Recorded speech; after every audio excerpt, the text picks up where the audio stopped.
بہت بہت آپ کا شکریہ بجٹ 2020 پہ آپ نے مجھے بولنے کا موقع دیا۔ میں اپنے کولیگ کی ایک بات سے جو خاص کر حرمت انبیاء کرام، حرمت آل محمد صلی اللہ علیہ وآلہ وسلم، حرمت اصحابہ کرام، اس کے حوالے سے اس ایوان میں تمام بیٹھنے والے جو اللہ اور اللہ کے محبوب کے ہم ماننے والے ہیں اور اس ملک کا آئین جو قرآن اور سنت کے تابع ہے، یہ ہمارا ایمانی اور اخلاقی فرض ہے کہ ہر وہ شخص یا ہر وہ سوچ جو ان کی نفی کا سوچے ان کو عبرت کا نشان بنایا جائے تاکہ آئندہ کوئی جرأت نہ کر سکے۔ آپ کی عظمت کو سلام ہے، آپ کی عقیدت کو سلام ہے، اور ہر وہ سوچ جو اس ملک میں انتشار کا باعث بن رہی ہے، ریاست کو اور تمام پارلیمان کو اور تمام پولیٹیکل پارٹیز کو اس کے خلاف ایک ہونا چاہیے انشاءاللہ۔ ڈپٹی اسپیکر صاحب، اس وقت پوری دنیا میں گریٹ اکنامک ڈپریشن 1929 کے بعد دنیا ایسی آزمائش میں جکڑی ہوئی ہے کہ جس سے دنیا کی بڑی بڑی وہ ریاستیں، پراسپرس ورلڈ، ان کا ہیلتھ کیئر سسٹم، ان کی اکانومیز، وال سٹریٹ تمام کرمبل کر گئے ہیں۔ اللہ نے ایک ایسا وائرس جو دکھتا نہیں ہے، اس کی ایک ایسا وائرس جو نظر نہیں آتا، اللہ کہتا ہے جب تم میرے مخلوق کو تنگ کرو گے، جب تم ظلم اور بربریت کا نمونہ بنو گے تو تمہیں میں فیئر آف اننون میں مبتلا کروں گا۔ ڈپٹی اسپیکر صاحب، آج تمام دنیا خوف میں جکڑی ہوئی ہے۔ ایسے واقعات آنکھوں سے دیکھے جا رہے ہیں کہ باپ کا جنازہ پڑا ہوا ہے اور پاس کوئی نہیں آ رہا۔ ایسے واقعات ہیں کہ گھر میں کورونا کا شخص سیریس ہے، اس کے پاس آنے سے لوگ اپنی زندگی کی وجہ سے نزدیک نہیں آ رہا چاہ رہے۔ یہ کیا ظاہر کرتا ہے؟ ڈپٹی اسپیکر صاحب، یہ ظاہر کر رہا ہے کہ دنیا فانی اور اللہ رب العزت نے ویسے اس کو دارالمتاع دھوکے کا گھر کہا ہے۔ ڈپٹی اسپیکر صاحب، ایسے ان حالات میں آئی ایم ایف کیا کہتا ہے؟ آئی ایم ایف کہتا ہے کہ دنیا بھر میں معیشت زوال کا شکار ہے، دنیا عالمی جی ڈی پی 2.1%، جبکہ ترقی پذیر ممالک جی ڈی پی 2.5 سے 3% کم ہوا، جیسے میں پہلے بتا چکا ہوں۔ اب دوسری چیز، اس وقت پچھلے 18 سالوں کی تاریخ میں تیل کم ترین سطح پہ آیا۔ وہ ممالک اوپیک، وہ تمام oil and gas producing countries, یا وہ تمام ممالک جن کو اللہ نے معدنیات سے مالا مال کیا، ان کی کیا حالت ہے؟ دنیا میں ایک ایسی آزمائش ہے کہ کسی کو کچھ سمجھ میں نہیں آ رہا۔ وہ تمام تھنک ٹینکس، وہ تمام وہ لوگ جو دنیا کے لیے گائیڈ لائنز دیتے ہیں، وہ کنفیوزڈ ہیں۔ WHO سمیت دنیا کچھ سمجھ میں نہیں آ رہا کہ کیا کہا جائے اور کیا لکھا جائے۔ تو ڈپٹی اسپیکر صاحب، انہی حالات میں مدینہ کی ریاست کا نعرہ لگانے والی ہماری حکومت، نئے پاکستان کا نعرہ لگانے والے، جس کا میں حصہ ہوں، ہم نے بجٹ دیا 2020۔ ہر آدمی کو اختیار ہے کہ وہ ہر سوچ اور فکر کو اختیار ہے کہ وہ بے شک تنقید کرے، اس ایوان میں، ایوان سے باہر قلم سے لکھنے والے قلم کے ذریعے اظہار کریں۔ ہر ایک آواز کو سراہنا چاہیے۔ ریاست کا وقت ہے کہ وہ کا کام ہے کہ ان کی بات سنیں، اور اس بات کو سننے اور ایسے طریقے سے سنیں کہ وہ قوم ایک ہو کے اس کا حل ڈھونڈے۔ اب نمبر 1،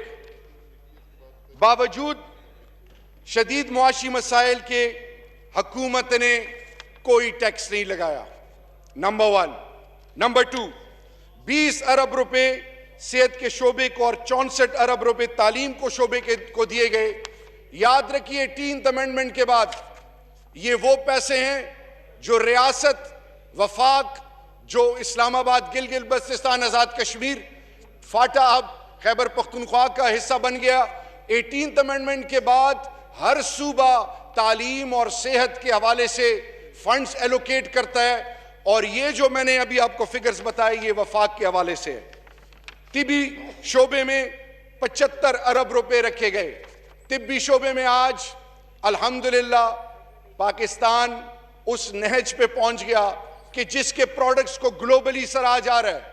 پاکستان چاہے وہ سینیٹائزر ہو چاہے کوئی چیز ہو، میں زیادہ ڈیٹیلز میں نہیں جانا چاہتا۔ اگلا ہے پناہ گاہ۔ اس سے پہلے جب ریاست کی بات ہو، اور یاد رکھے بہترین صدقہ کیا ہے، بھوکے کو کھانا کھلانا۔ ڈپٹی اسپیکر صاحب، بازاروں میں، گلیوں میں، محلوں میں، ہر طرف وہ بے یار و مددگار، محتاج، ضرورت مند جن کو معاشرے نے دھتکارا، کیا کبھی کسی نے سوچا؟ آج الحمدللہ پچھلے 22 ماہ سے 21.5 ماہ سے جب انیشیٹو پرائم منسٹر نے پناہ گاہوں کا لیا، اور جب وہاں پہ وہ یاد رکھیے ان بھائیوں اور بہنوں کے لیے کہ فرعون نے جب خدائی کا دعویٰ کیا تو موسیٰ علیہ السلام نے رب ذوالجلال سے استدعا کی، کلیم اللہ تھے، اللہ میاں سے ہم کلام ہوتے تھے کہ یا رب العزت، فرعون نے خدائی کا دعویٰ کر لیا اور وہ نسل کشی کر رہے، تو میرے رب نے فرمایا کہ اے موسیٰ، فرعون روزانہ 70,000 لوگوں کو کھانا کھلاتا ہے، اس کا یہ عمل جب تک ہے اس وقت تک کچھ نہیں ہو سکتا۔ یاد رکھیے جب اللہ کے مخلوق جو 2 وقت کی روٹی کے لیے، اور اس ریاست میں جس طرح سودی قرضوں میں جکڑا گیا، جس طرح امیر امیر تر ہوتا گیا اور غریب غریب تر ہوتا گیا، جس طرح عام پاکستانی سسک سسک کی زندگی، اور یاد رکھے اجتماعی خودکشیاں اور اپنی اولادوں کے جسموں پر ٹیگ لگا کے ان کو بیچنا ایک پروڈکٹ کی طرح، جب یہ سوچ اس معاشرے اور اس ملک میں ڈیولپ ہوئی تو یہ ایوانوں کے لیے عبرت ہے، ایوانوں کے لیے سوالیہ نشان ہے رب ذوالجلال کی طرف سے، جس طرح آج چاہے وہ ہر قسم کا، چاہے وہ آزمائش ہو، امتحان ہو، فصلیں تباہ ہو رہی ہیں، صحت، کاروبار، ہر چیز بند، دنیا بلاک ہوئی ہوئی ہے، سیل ہوئی ہوئی ہے۔ یہ میسج ہے اللہ کی طرف سے کہ قبلہ درست کرو، اندر جھانکو، اللہ کے مخلوق کو راضی کرو، حق کا ساتھ دو، ظلم سے بچو۔ تو ڈپٹی اسپیکر صاحب 150 ارب روپے اس کے لیے رکھے، دیہڑی دار ملازمین کے لیے 200 ارب روپے، یوٹیلیٹی سٹورز کے لیے 50 ارب، وہ لوگ، وہ مڈل کلاس اور لوور مڈل کلاس جو یوٹیلیٹی سٹور سے سامان خریدتے ہیں، گیس اور بجلی کے مؤخر بلوں کے لیے 100 ارب روپے، تاجروں کی مدد کے لیے 50 ارب، چھوٹے کاروباری کی مدد کے لیے 30 ارب، زرعی امدادی پیکج جن کو یاد رکھے ایگریکلچر بیسڈ اکانومی ہے اس کے لیے 50 ارب روپے، احساس پروگرام نام ایک ایسا 187 ارب روپے سے بڑھا کر 208 ارب روپے۔ ڈپٹی اسپیکر صاحب، اسی احساس پروگرام کو ماڈل بنا کے UNHCR نے ہمارے ملک میں 30 لاکھ کم و بیش مہاجرین ہیں، افغان مہاجرین۔ ان 30 لاکھ افغان مہاجرین جب یہ وبا شروع ہوئی تو میں نے پرائم منسٹر صاحب سے ریکویسٹ کی، پھر UNHCR کے ہائی کمشنر اور سیکریٹری جنرل UN سے ریکویسٹ کی، ان کو یہ یاد دہانی کرائی کہ پوری دنیا میں 7.25 کروڑ مہاجرین ہیں، ان کا کوئی والی وارث نہیں، ان کا کوئی پوچھنے والا نہیں۔ تو جناب UNHCR نے احساس پروگرام کے ماڈل کو سامنے رکھ کے 12,000 روپے فی کس 2 فیزز میں 1 لاکھ کوئی 15-20 ہزار لوگوں کے لیے یہ انیشیٹو سٹارٹ کیا۔ میں یہاں پہ ایک اور چیز اپریشیٹ کرنا چاہوں گا، چین کی اور جاپان کی، انہوں نے ان کی مدد کی، معاشی مدد۔ تو ڈپٹی اسپیکر صاحب، ایک تو یہ ایک آپ کے سامنے گلوبلی دنیا میں IMF، تیل کی قیمتیں، گلوبل اکانومی، امریکہ میں 3 کروڑ لوگ بے روزگار ہوئے، پوری دنیا کی اکانومی جکڑی ہوئی ہے۔ اور دوسری طرف ڈپٹی اسپیکر صاحب، پرائم منسٹر صاحب کا اللہ اور اللہ کے محبوب کے ساتھ جو تعلق ہے اور حق کا جو